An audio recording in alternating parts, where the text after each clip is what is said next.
大家好啊！上一回我们说到，周幽王8年，幽王废身后，太子宜臼，立褒姒为后，伯服为太子。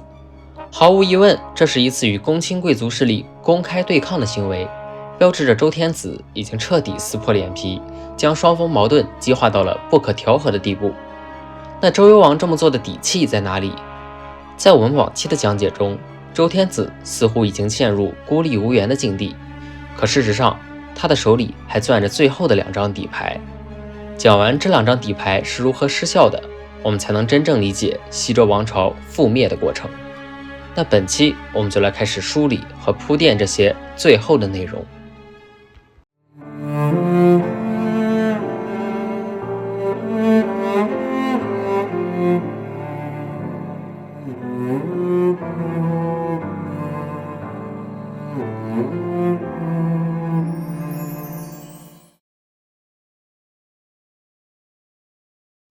周幽王的第一张底牌便是周王室几代人苦心经营东方上百年的成果。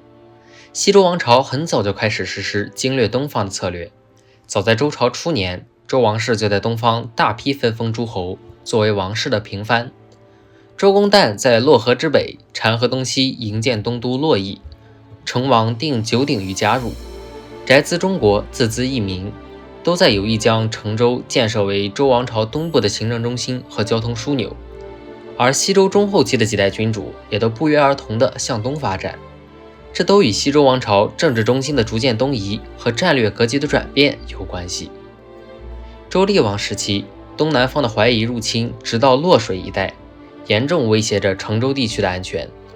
厉王命国公长府出兵征讨，不克而还。此后，周王室内部政治斗争激烈，西北有戎狄，东南有怀疑，陷入了两线作战的困境。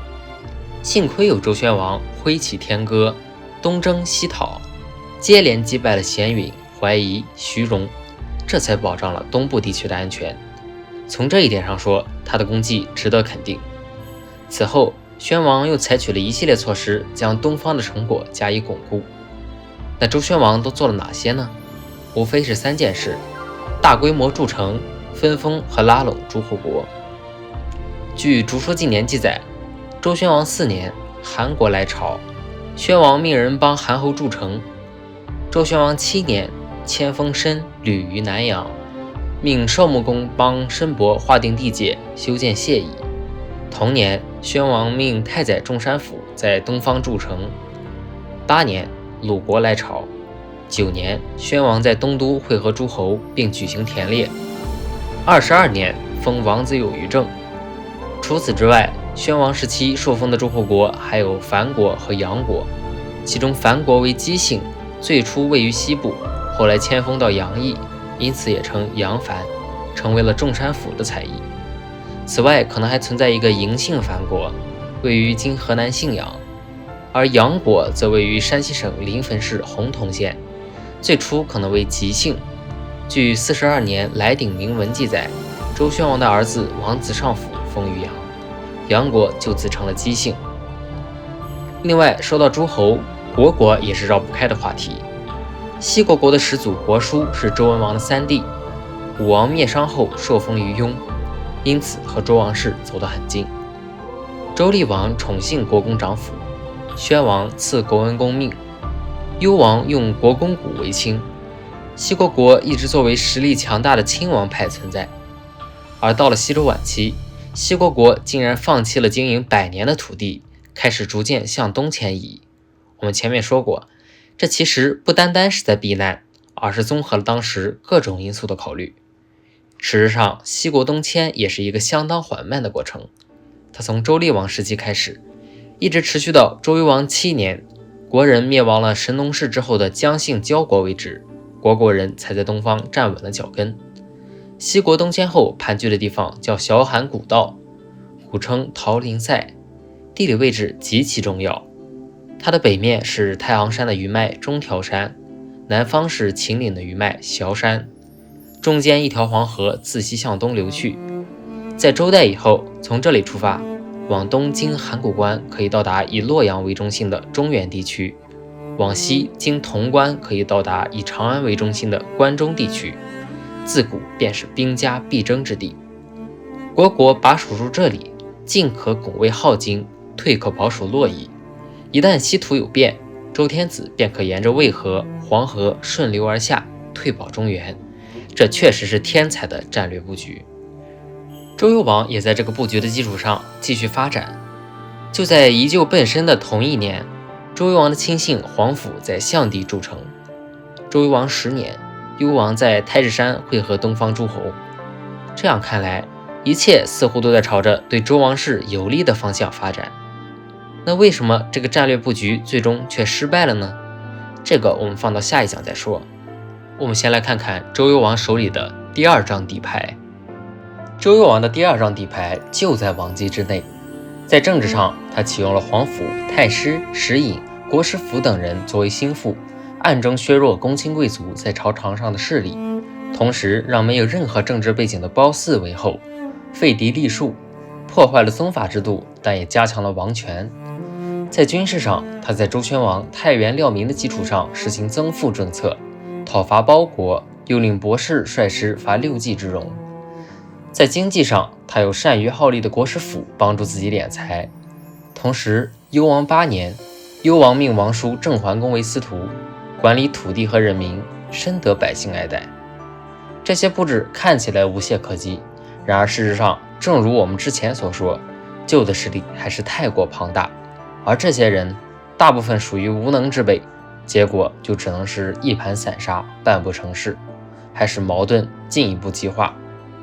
另外很重要的一点，这些人表面上忠于王室，实际也是各怀鬼胎。无论是国师府灭交，还是皇甫做毒一相，都很难说他们的真实意图究竟是什么。当然，我们论迹不论心，造成周幽王这张底牌失效的另一个主要原因，还是这里面最重要的一个人叛逃了。那这个人是谁呢？正是司徒郑桓公郑伯友。幽王废太子之后的第1年，也就是幽王9年，刚当上司徒的郑桓公就嗅到了危险的气味。他预感到王室将乱，也想效仿西国东迁故事，给自己名正言顺地留一条退路。于是他找来了公卿贵族中的代表太史伯，委婉地问道：现在王室正当多事之秋，我害怕受到波及，请问到哪里能够躲避灾祸呢？太史伯答道：王室将要衰微，则戎狄必定昌盛，因此绝不能去靠近他们的地方。成州这一块，南有荆蛮、申、吕、英、邓、陈、蔡、隋、唐，北有魏、燕、狄、鲜于、陆、洛、全、徐、蒲，西有虞、国、晋、韦、霍、杨、魏、芮，东有齐、鲁、曹、宋、滕、薛、邹、莒。这些国家要么是周王室的旁支亲属，要么就是蛮夷戎狄，这些地方也不能去。依我看，您应该去济、洛、河、颍4条河之间的土地，那里有国、快2个国家，他们的君主都骄纵奢侈，贪财好利，百姓多不负之。如今您是司徒，百姓都爱戴您，您若以周王室有难为借口，把妻子儿女和财物都寄存在国、快2国，他们一定会答应。等到时候周王室混乱了，他们贪图那些财物，一定会背叛约定，到时候您再兴师问罪，必能成功夺取他们的地盘，在那里立足发展。太史的发言确实很有道理，国快地近成州，处于天下之中，地势平坦，交通发达，有很大的发展空间。如果外交得当，派兵把守住险要之处，地理位置还是很优越的。史伯还使出了一招钓鱼执法，利用了国快2军的贪利之心。这里说明一下，这个国指的并非是西国国，而是东边的东国国。东国国姬姓，其始祖为国仲，是周文王的2弟，西国始祖国叔的2哥。武王灭商之后，受封于治邑，今河南省郑州市荥阳市。快国云姓，相传为火神祝融的儿子陆中之后，位于东国国东南，今郑州市新密、新郑一带。关于快国的记载较少，但《诗经》里有4篇快风，其中有高俅逍遥，狐裘以朝，岂不尔思，劳心叨叨之语，从中可以看出快国的统治阶级确实腐化堕落。郑桓公似乎有自己的想法，他继续问道：我想向南到长江一带发展，可以吗？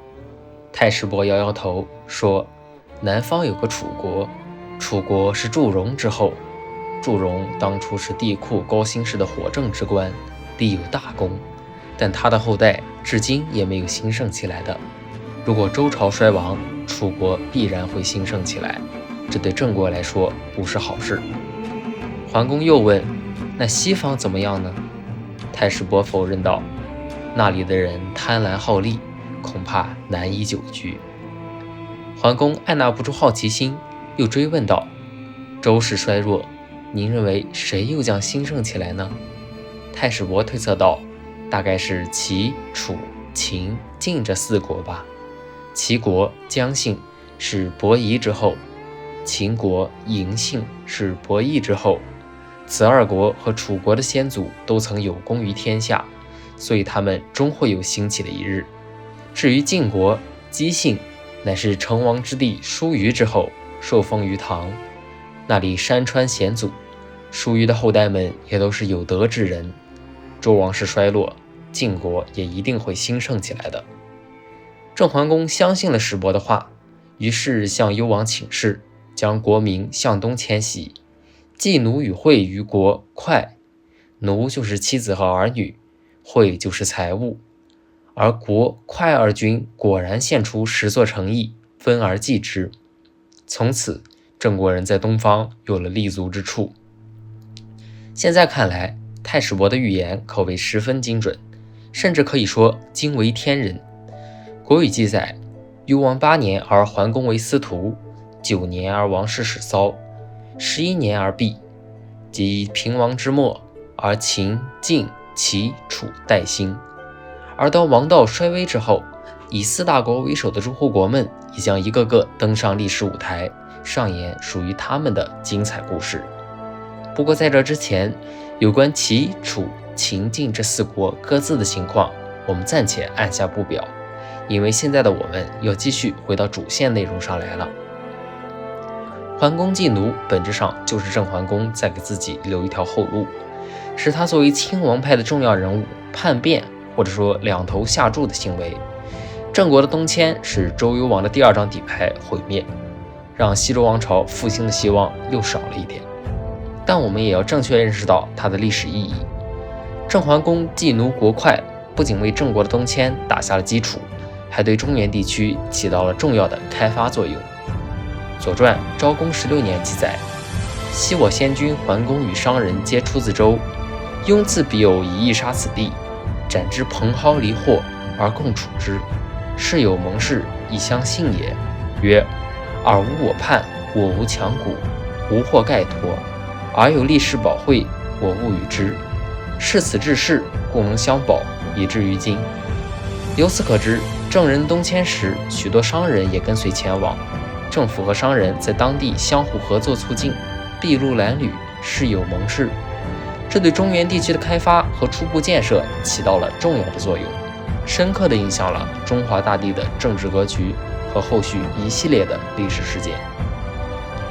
好了，本期我们讲了郑国的东迁和周幽王第2张底牌失效的过程。